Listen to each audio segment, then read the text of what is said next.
look at you. Here we are in Truth and Consequences. Here I am in Truth or Consequences, New Mexico, and you'll never guess who I ran into. Lucy, we're in Truth or Consequences. We are, I know. Isn't that a cool name? Which means you have to tell the truth, or there will be consequences. How will she know? How will she know? Right. So you're doing a Discovery Channel series on warrior women, and the first place you went to was? The first place I went to was China. And it was amazing. I took my daughter Daisy, and I just loved the Chinese. They were like a whole big bunch of Kiwis. There wasn't.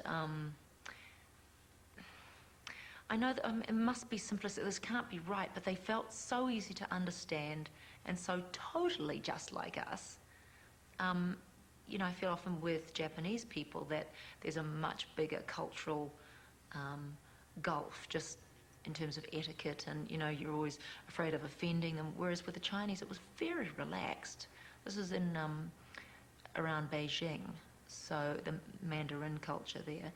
Of course, China's a huge continent and there's many peoples within China, but I found them incredible, wonderful, selfless, funny, well-educated.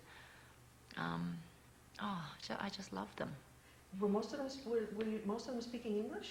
Is that how you were able to Not get along? all of them spoke English, but somehow it didn't matter. Even my daughter communicated with them as if she spoke Chinese. It was so, yeah, they were really just easy to understand. And it's really opened up the whole world of, we have a lot of Asian people, recent immigrants to New Zealand, and it's just opened my eyes and my mind and heart to a whole sector of the community that I probably felt had nothing to do with me, you know, or that I wouldn't understand, and now I'm just so interested in them and easy in their company. Did you just stay around Beijing, or did you travel to other parts of the country? We drove about 8 hours out of Beijing, which is basically a suburb. You know, you have to drive a long way to get away from people. I mean, you have to go to Mongolia to get away from people in China. It's populated all the way, and every inch of it seems to be farmed. But we did go up to the Great Wall of China and walked around there a while and did some filming. Rode a camel, the most fantastic camels you ever saw, real, you know, 2 humpers, and they look like, you know, a wump out of Dr. Seuss' book. They've got these crazy bumps, and they've got these big pom-poms on their feet, which just grow naturally. It's just their fur. They're outrageous looking, really picturesque, and so yeah, we rode camels and just had the most magical time. So we're going to see you on a camel there? Did they film that, or was that just no, that was an extracurricular activity? Yeah, you won't see. I'm afraid that didn't make the film. It wasn't germane to the story about the warrior woman, Wang Song. We're touting her as the real Mulan because Mulan didn't really exist. She's a composite of many different Chinese warrior women in history, or she's a legend or an idealized character, but she didn't really exist. But there are many examples of courageous women who led men into battle. We saw there was a photo that's been released from, I'm going to jump ahead just a minute, to Joan of Arc in France, and you wore the armor there. Did you wear any outfits? Did they release that? I haven't seen any of the photos. It's a screen grab, actually. I put on armor. I didn't often wear costumes. It wasn't necessary, but it was very interesting to put the armor on. It's ungodly heavy, and they've made it as authentically as they possibly can. It weighs 80 pounds. What's it made out of? Metal as they would have used, you know. God, I don't know. Did they make steel in those days? I guess it's a type of... Steel's got aluminium in it. I can't tell you. But boy, is it heavy stuff. I thought perhaps it might have been, because we've seen a lot on television of sort of leather outfits. Right. No, they wore proper metal armor, and guys, there's thousands and thousands of people around Britain who spend their weekends reconstructing history. So they really dress up like knights. They really do battles. I mean, they're crazy. They're crazy. Some of them in a really good way, some of them in a really kind of spooky way, actually. Really? Oh my goodness, Yeah. we've had some real adventures. Yeah. Like what? Oh, getting screamed at by some small town martinet because she's, you know, she felt really knowledgeable about such, and she's got all these supplicants around her who, and you're just watching them and you say, you people can't see the emperor has no clothes. she's an awful woman who's bossing you around. You're men and women with minds of your own, and they were, I don't know, I think they liked it. You think so? I think they liked being lorded over by somebody with a lot of, I don't know, she had a lot of oomph, you know, and zero humility. So she was kind of the lord of the manor. Was she an elected official or just... No, just some woman who set herself, you know, like those women on the PTA who you just can't get rid of, who make everybody else's life miserable. And I don't know, there's people like that all over the world, aren't there? How many days were you there? And when were you, do you remember when you were there? What month or? I believe June through July, May and June, sorry. And actually some of the footage, some of the places we filmed for Joan were actually in Wales or England because the castles are more accessible and are in better shape. So Wales was standing in for France, the castles in France? Yeah, they were just in better shape. Yeah. A lot of the French ones have been horribly destroyed. But you were in China in May and June? I was in China in March. You were in China in My March. birthday in China. Okay. How was the food there, and where? The food's fantastic, really great. I prefer to eat with the natives wherever you go. You know, that's where you get the really good food, and you know, and it's reasonably priced and really authentic. That's what you want, an authentic experience of wherever you're going. The food was great. I did not eat the jelly chicken's feet or you know, any of the more exotic dishes, but I have to say the mandarins do not eat. They're very quick to tell you they do not eat cats and dogs, and they really are offended by any suggestion that they do. It's not their style. You said you wanted to eat with the locals. You know, where would you go? I mean, would you go somewhere outside? Or? We had to convince our driver that that was good enough for us and really what we wanted, because, you know, they want to treat you, you know, really well, great, huge hospitality. And so we were at pains to explain how much we would, you know, what an honour it would be just to eat with regular Chinese folk. Could you get the taxi driver? Could you get the taxi driver to take you home with himself, with his family? You know, we probably could if they were, you know, they became very fond of us, and we of them. Yeah. Did you know there's a Starbucks at the Great Wall of China? Yes, I did know that. I think that... Chairman Mao would turn in his grave. Not at the Great Wall, in the Forbidden City. Oh yeah, I learned that on the plane. I didn't see it, I have to say, when we were there, but all the Westerners were going, I can't believe it. So from China, are there any other adventures that you can remember? Where did your crew go? Your crew was going to stand here and... Oh no, they've seen it all before. They're waiting on dinner. No, they're just so charming and poetic, and the young lady who was our guide, her name was Echo. She had initially chosen the name Edith, but thought it sounded too much like idiot, so she changed it to Echo, and we said that's a great name, keep it, because her Chinese name was Lan Shen, and which is also beautiful. And when we were leaving, she was very sad, and she said, this week has been like a great harvest for me. So beautiful. So I'm hoping to bring her out to New Zealand for the Women in Film and Television Summit in 2004. Oh, that would be if I'm there. Otherwise, right. maybe she can come to America or wherever I am. And what did Daisy think of it? Yes, my daughter, who can't fix herself a you know, can't fix herself a cup of hot cocoa, managed to get herself to Beijing, you know. And she can go shopping, she can communicate with him beautifully, so I don't need to worry about her. She's got good skills. And you made a stop in Singapore?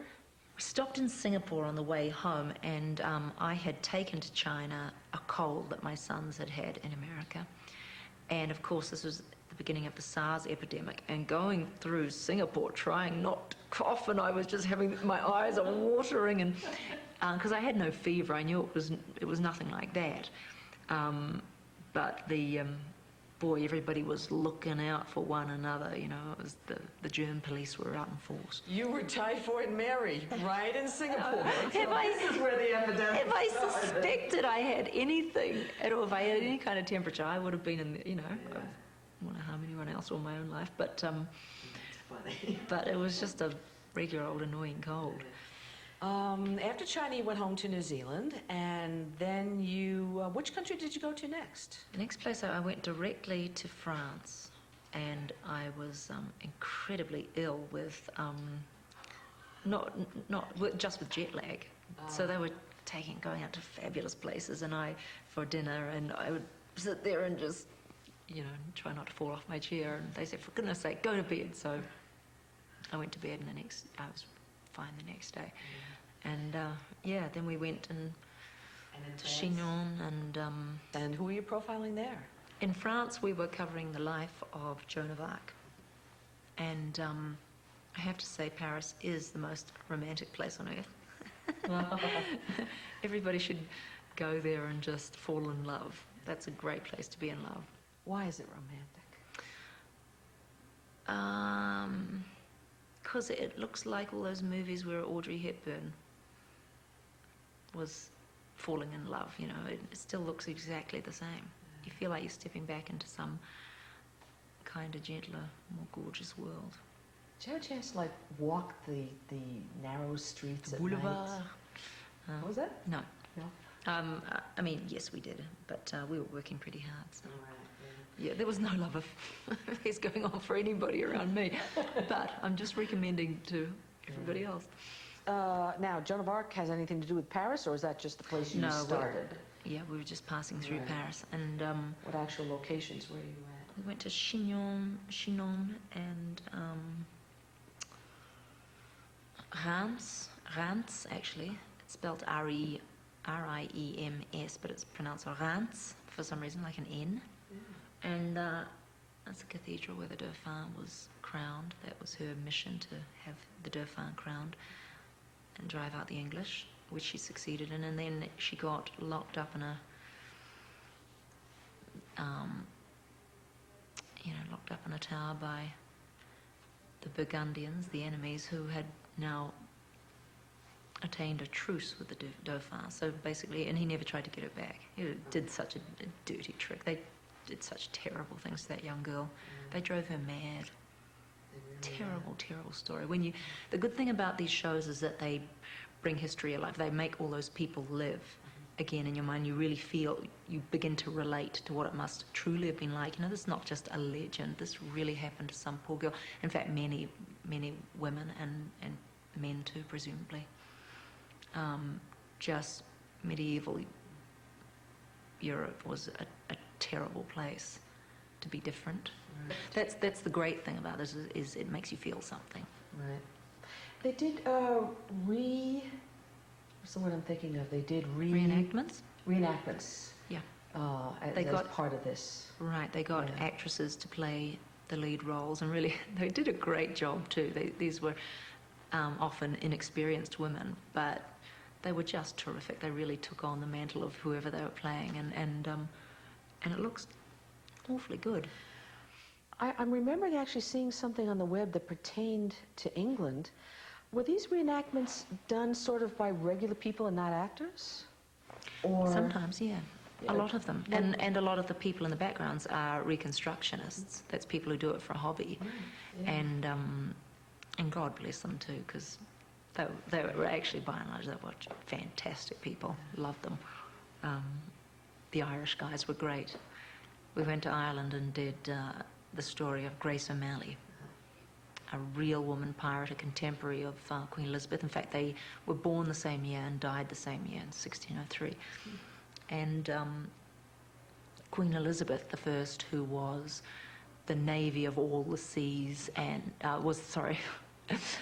she was empress and master of all the seas and leader of the empire, had in fact never been further on her boat than Greenwich, so she stayed up the river. She never went on the high seas, only stepped foot on a barge, basically.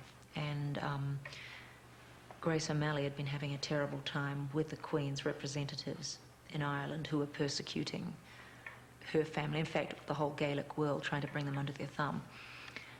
This was started by Elizabeth's father, Henry VIII. Also, they were Catholic. They were Catholic, and they were also ancient Celtic, an ancient Celtic culture which had its own funky interpretation of Catholicism. But Henry didn't want any of that, and he wanted his taxes, and he wanted to take the lands and conquer it. So they persecuted the people very brutally, who fought back very brutally. And Grace O'Malley became a leader and a pirate. She used to travel to Spain and trade there. And when she was 60 years old, she thought, damn it, I've had enough. She got in her boat, sailed perilous waters for her, because she was a notorious woman, sailed up the Thames and went and had an audience with the Queen. Got an audience with the Queen. The Queen really liked her. They really hit it off, though neither of them spoke the same language. At least Grace couldn't speak English. The Queen couldn't speak Irish. So they both spoke Latin. So Grace was a very well-educated woman for a rough... Basically, they were considered barbarians. But the Queen really liked her, was very intrigued by her stories. Grace was a really tough character, a lover, a seductress, just an extraordinary character. The way you talk about Grace O'Malley, I think she might be the character you related to the most. Yeah, she was, because, I don't know, I guess she was closest to Xena in a way. Going out there and taking charge. Yeah. Yeah. And really did it. I don't know that I would have the wherewithal to, do, if I was in the same situation, I doubt whether I would have the guts to be Grace O'Malley, but she did it. She's amazing. Did she come out of the audience with the Queen alive? She did, and lived the rest of her days in peace. The Queen instructed it, much to the chagrin of her sheriff in Galway. But her sons had been killed. A couple of her kids had been killed, and it was a very tough life. And your maiden name is? Ryan. Ryan. And do we have relatives in Ireland? I do. I have relatives who are down the coast from where Grace lived, in County Clare. There's very few of them left. Did you get to visit any of your relatives while you were there? I didn't. I didn't have any time to. Right. And they also, like Grace, were involved in the sacking of the Spanish Armada. Your relatives? Right. Yeah. That yeah? community, anyway. They live at a place called Spanish Point, which is where ships from the Spanish Armada got wrecked on the rocks or were pirated. And Grace is thought to have ferried quite a lot of them to Scotland to safety. But it was under pain of death. That it was very forbidden to save the lives of these guys. They were supposed to slaughter them on the beach. We have photos of you on a Mongolian pony in China, and I heard you were riding a white horse in France. Was that part of... Was that part of Joan. extracurricular? Is that part of Joan? No, every director wants to put me on a horse. You were on a horse in China, weren't you? Yeah. We've got pictures of that. Tough little Mongolian ponies. Pony, yeah. But the horse in France was beautiful. Yeah. Lovely, lovely, lovely horse. Yeah, I would hate to try to really ride a Mongolian pony, because they're too smart for me. They know what they're doing, and I don't speak their language, basically. But the French horse and I understood one another. French horse spoke English. I did notice that the pictures of the Mongolian pony where the horse was standing still, and the pictures of you in France seemed to be as if you were about to start doing something. Right. Oh, we did, you know, I did trot the pony up the hill, I think, but, yeah, Yeah. a whole Any, different kettle of fish. Any time for any extracurricular stuff in Paris or France at all? No, just... No, no, we don't have time to play around at all, but I don't mind that, you know, I love to work and travel. I'm a bad holiday person. I don't like sitting around doing nothing, and just sightseeing is dull to me. So to be able to do what I love in great company in interesting places, Perfect. yeah, it's really good. And when you find yourself alone in a country like Prague, and you have spare time on your hand, your brain starts to go in strange places, and you start to think of strange occupations. Yeah, when I got to Prague after Ireland, well, first of all, it was like going Technicolor, because we had been in gloomy castles. It was freezing, not just Ireland, but everywhere that we went. Castles are built in freezing, drafty, horrible places, you know. So we were wet and cold and blowing off the side of hills. And going to Prague was warm, and all of a sudden there was great coffee, and there was beautiful food and beautiful everything. And I mean, Ireland was knockout too, but it was a very windswept and, you know, moody beauty, whereas Prague's just, I don't know, it's luscious somehow. It was just a little humid. I enjoyed that, you know, the heat was really, I don't know, fulsome, something. Anyway, so I went there to work on, do a little part in Ugly Americans. And I had a few days off, and so I started to think how to amuse myself. And the first thing I thought of was, a little dull looking back, was, you know, about how to get a job there. So, get a job in a cafe, because I was really completely alone, you know, didn't know anybody at all on the production yet. And the next day I went busking with two guys, one from Moldavia and one from former Yugoslavia. Only one of them spoke any English at all, but they knew all the Pink Floyd, and they wanted me to sing the words, and I was scratching my brain, racking my brain rather, scratching my brain. You know, trying to remember those words that were such anthems when I was a kid. What are some Pink Floyd? I was trying to remember what the Pink Floyd hits were. Wish You Were Here. Wish you were here. So you think you can tell heaven from hell? Are you just getting me to do this? You're just tricking me again, aren't you? I hadn't thought of it, but it's not a bad idea. But Yeah. really, I've been trying to and I don't have any Pink Floyd in my house, or Pink Floyd in my house. Because after we did the interview, I went and looked. I have something of everything in here, and I couldn't find anything. No, it's and the beautiful. And the wall. It's beautiful literate stuff. All in all, you're just another brick in the wall. That's what it is. Okay. All right. I won't ask you to do anymore. Yeah. But at least now I remember. So did you actually manage to join in with them? And Yeah, I did. Some? I did, and I got 50 crowns from some German boy who thought I sang really good. And I tried to get them to keep it, because, you know, they were busking and I was just freeloading really for the experience. Yeah. But they were, it just became offensive had I just said, no, you keep it, you keep it. Yeah. It's a typical thing that Americans and, you know, that we do from our countries, because it's a little patronizing. Yeah. Do you know what I mean? Yes, I do. So I didn't press the issue, but yeah, but I wish they had taken it. Anyway, So you smuggled your I 50 sent him- crown out of the country. do you know what? This guy, he was such a nice man, and he, Who's that? the guy from Moldavia, I think it was Moldavia. Anyway, he had a funny name. That's right. What was his name? It meant something like gossip, and he talked a lot. But he was very simple, kind of like a clown, kind of. Just somehow he was clown-like in a really sweet way. Anyway, and he had this old Walkman that played tapes, and he had made batteries out of like copper wire and whatever the heck's in a battery. Right. And he had taped it to this thing, and he could recharge this really funky looking battery. And it was playing up on him, and I had gone and bought a CD Walkman.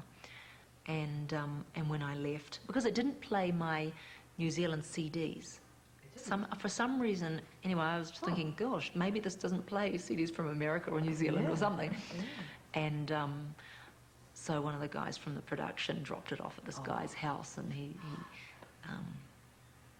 so I hope he can afford real batteries, because I don't think the other one, but you don't think about that. These people are really, they're so poor, and they don't take anything for granted.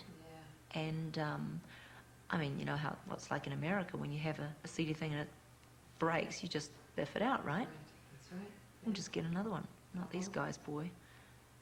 That thing he had must have been 20 years old. Held together with tape. Extraordinary. Yeah. And did you visit any of the local establishments while you were in Ireland? I have to say we went to many pubs, because that's where you eat, and that's the community centre in Ireland. And it was actually really nice. They're not pick-up joints like we expect bars to be. Everybody's there is the rugby playing team, and there's their mothers and their girlfriends, and there's children in there. It's not about going out and getting smashed. They're there almost every day. It seemed that it's just the meeting place, because they work very hard. This is not in the city. This is out on the coast, and they work very hard in quite isolated places, and then they all come together at the end of the workday. And you fit right in? Fit right in. Yes, we shouted the whole pub a round of drinks, and that made us very popular. And there's lots of Irish music, and it was great. Yeah, it was great. And the last place you're going to is New Mexico, which is why we're in Truth or Consequences. Fantastic Truth or Consequences. You have to go to a town called Truth or Consequences, and it's just so beautifully named. And we're staying at the Sierra Grande Lodge, which is knockout, isn't it? Yeah, and has an incredible cook. An incredible chef. He's cute too, by the way.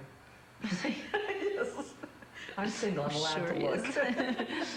And, it's just beautiful. I feel like, it's a very spiritual place, out in the desert. It's a lovely place to be. And the character that they're filming about here is? We're filming the story of Lawless.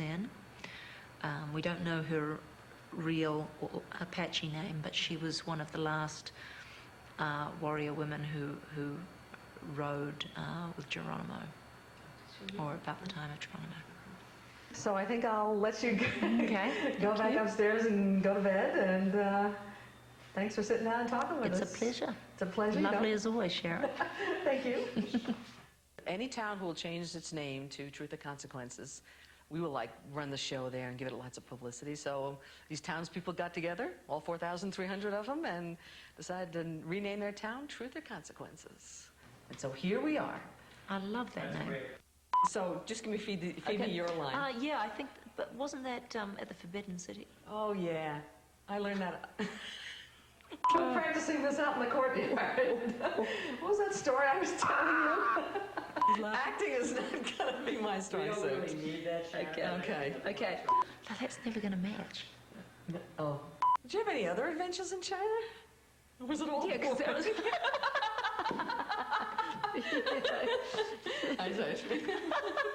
Okay, you got to cut that in. Or was it all...